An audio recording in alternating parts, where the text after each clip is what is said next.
Good morning, everybody. Thanks for being here. First of all, we really do want to send our prayers to the folks at the STEM school in Highlands Ranch in Colorado. The tragedy yesterday was devastating. We certainly are praying for everybody who was affected by that tragedy. Here in Washington, the Democrats continue to be determined to do everything possible to distract from things like the booming economy we've seen. More than 5.8 million jobs created since the 2016 election. Over 650,000 construction jobs. Our unemployment rate, 3.6%, is at the lowest in history. Lowest on record unemployment rate for Hispanic Americans, lowest for women since 1953, lowest for veterans. So there's tremendous good news on the economy. And the Democrats are determined to do everything they can to distract from that. We've seen it now, particularly last week in the Judiciary Committee, where the behavior of the Democrats was absolutely unhinged, I think is the best way to describe it.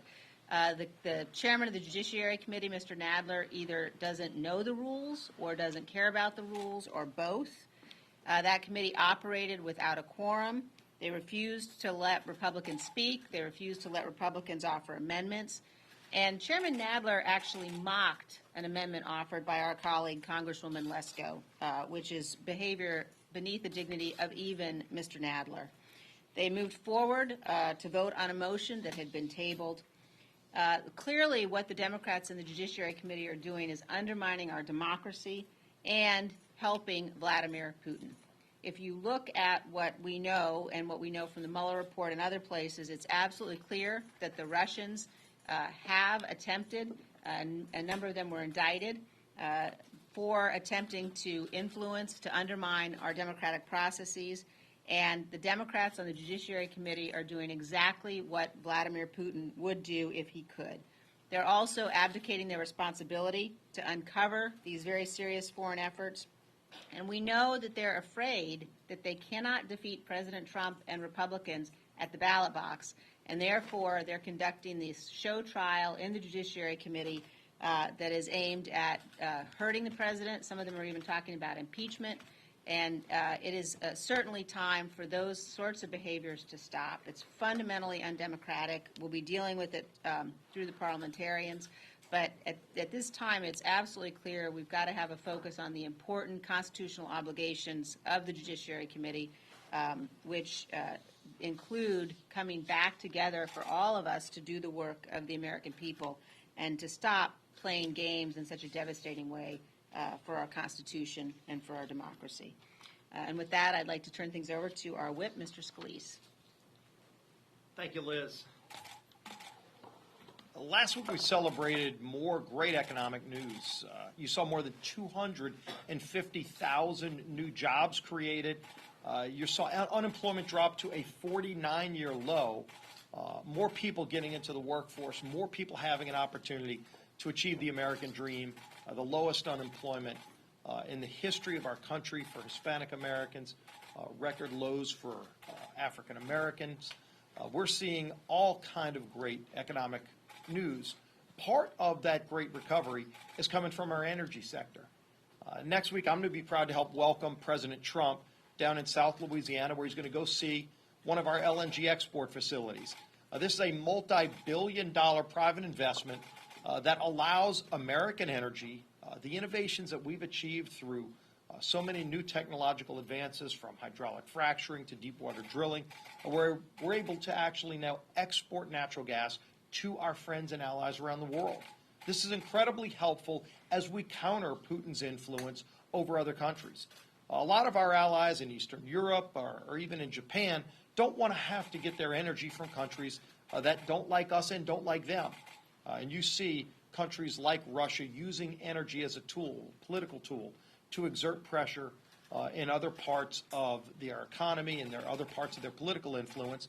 And we're able to take that power away from Vladimir Putin when we can sell energy to our friends so now they don't have to get it from adversaries like Russia. So when President Trump comes down to see that Sempra facility, again, we're proud to welcome him down to South Louisiana to see just how American energy is helping get our economy back up on track. Thank you, Kevin. But it also is a great example of the contrast between us and them when you look at what the Democrats up here, the socialist agenda of Nancy Pelosi is on things like the Green New Deal, where the Green New Deal would literally eviscerate fossil fuel development in America, getting rid of planes, getting rid of some of the other things they talk about. But we'd be getting rid of those jobs. We'd be getting rid of the things that are helping us help our allies all around the world. And so it's a great contrast with what our agenda is on the Republican side to advance American energy, to create jobs, to create this record low unemployment and these high wages. Average wages are now almost $28 an hour because of this great economic growth.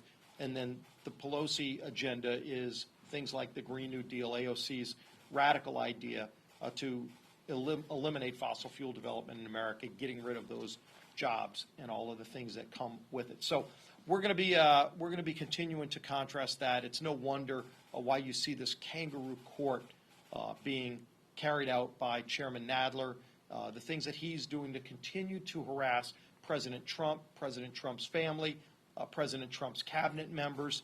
Why don't they focus on the business of the American people? Why don't they focus on things like in the Judiciary Committee, solving the border crisis?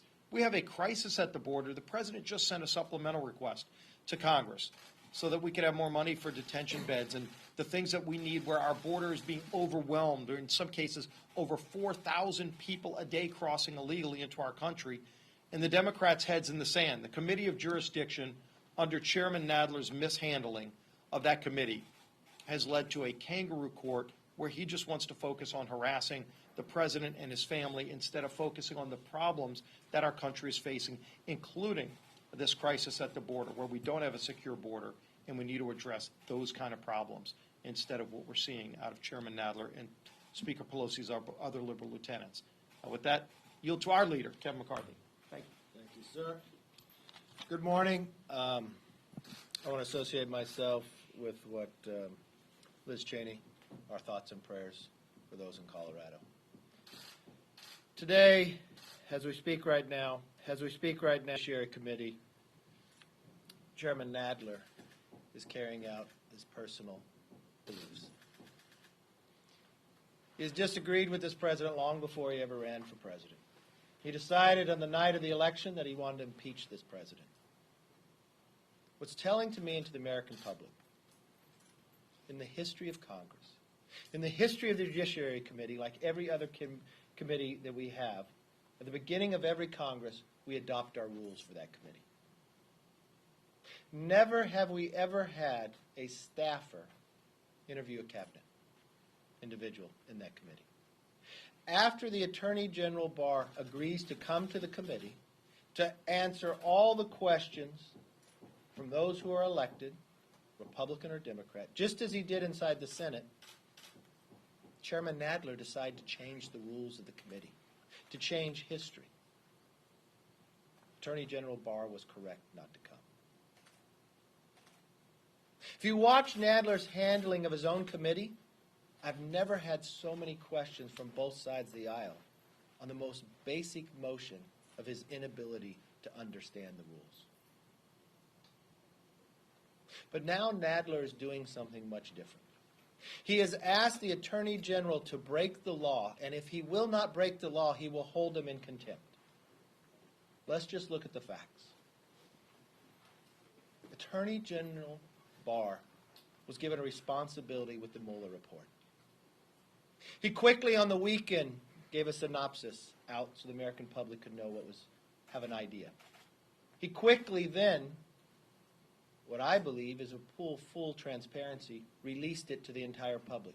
If you look at it in 2 volumes, was there collusion and was there obstruction?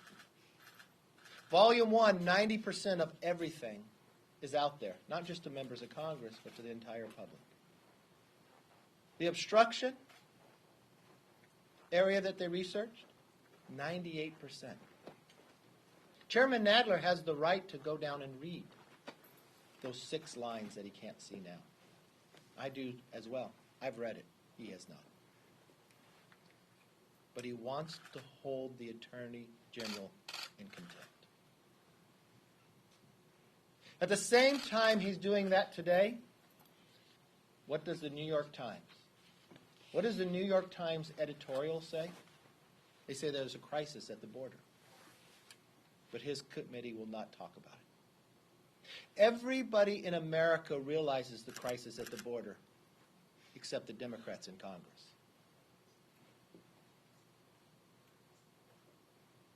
I cannot point to one solution to a problem this Democrat majority has solved. I've known a lot that they have created.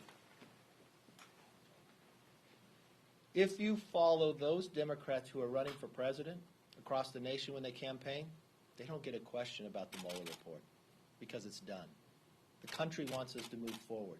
The country wants us to solve problems. But Chairman Nadler does not. This is a time for us to work together. We've got a lot of different problems out there that we can work to solve. The country is at a stronger point than we've been in the last 50 years economically, thanks to this Trump administration and the bills that we had passed in the last term. Now's the time to move forward, to talk about infrastructure, to talk about drug pricing, solve the problems that we have out there. I know Nadler and Schiff have lied to the American public for the last 2 years, but it's time to move forward. The report has put it to rest. Questions? Yes, ma'am. This is a question for Congresswoman Cheney. Are you considering running for Senate given Senator Mike Penz's retirement news, and what would stop you from doing so? I don't have any announcements to make about that. Other than to say how privileged I am to call Mike Enzi a friend, what a tremendous mentor he has been. He's going to be in the Senate for another 18 months. I look forward to continuing doing work on behalf of people of Wyoming with John and Mike, with our whole delegation, and working here with our leader, Kevin McCarthy, and our whip, Steve Scalise, on the issues we've been talking about that matter so much to the American people. And in particular, we really are at the opening phases of a huge ideological battle in this nation. And it's one that Nancy Pelosi and the Democrats in the House have clearly come down on the side of socialism. And it is a very dangerous set of positions and set of policies they're putting forward. And it's one that will require real effort and focus to be able to make sure that their brand of socialism doesn't devastate our nation, and we're going to continue to fight on behalf of that. But I don't have any announcements to make beyond that. Thank you. Yes, sir. Chairman, to follow up, I'm sorry.